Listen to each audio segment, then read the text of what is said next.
the big takeaway from revolutions that people know is my great idiot theory of revolution. Yes. Which is right, which is not the great man theory, but like Yes, it does take a certain kind of moron to like actually blow it so bad that you get overthrown. These are some of the dumbest motherfuckers I have ever met in my life. Charles, when you listen to your podcast on Rome, watching in slow motion the Romans destroying this 100-year period of more egalitarian, more democratic, more to watch them destroy it by just taking away farmland, and you're watching it in slow motion going, why would you do that? Why are you doing this? And Charles the First, who was the first sort of, and he wound up being the sort of prototype for all my future leaders that get overthrown. This is during like the Cromwell era in England. Like nobody wanted to chop his head off. Like nobody wanted to kill him.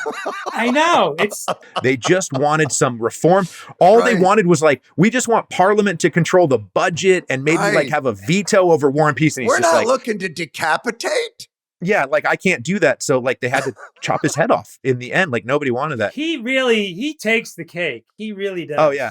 Yeah, he does. And then it was cool because that was the very first season. And then I see that behavior like over and over and over again. Like the Revolution of 1830, which is that's another Charles, like don't have King Charles's.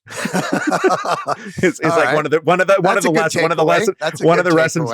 lessons of revolutions was don't have Charles. But like there was no reason for him to get overthrown. He drops these 4 ordinances like in the middle of the night, basically like nullifying the elections and canceling free speech. And really what gets Paris going in 1830 is like the printers have all just been put out of a job. Right. And they're the ones who are the most pissed off and the ones who are going into the streets.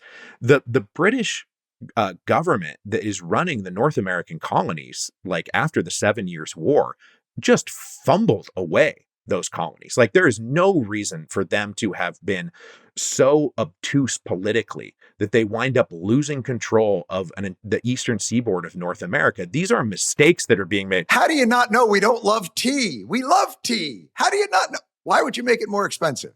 Yeah, like these are mistakes that are being made. And so you don't get revolutions usually against some hyper competent tyrannical government. It's not just the fact that they're a dictatorship or there's a lot of repression that's going on. It's because that you need that structure and also somebody who's running it really badly. So much so that the elites inside of that. Because as long as the elites are together, like there's not going to be a revolution. But if you get somebody who's really doing a bad job, then other elites are going to be like, we are really frustrated with you and we would like you to go now, please.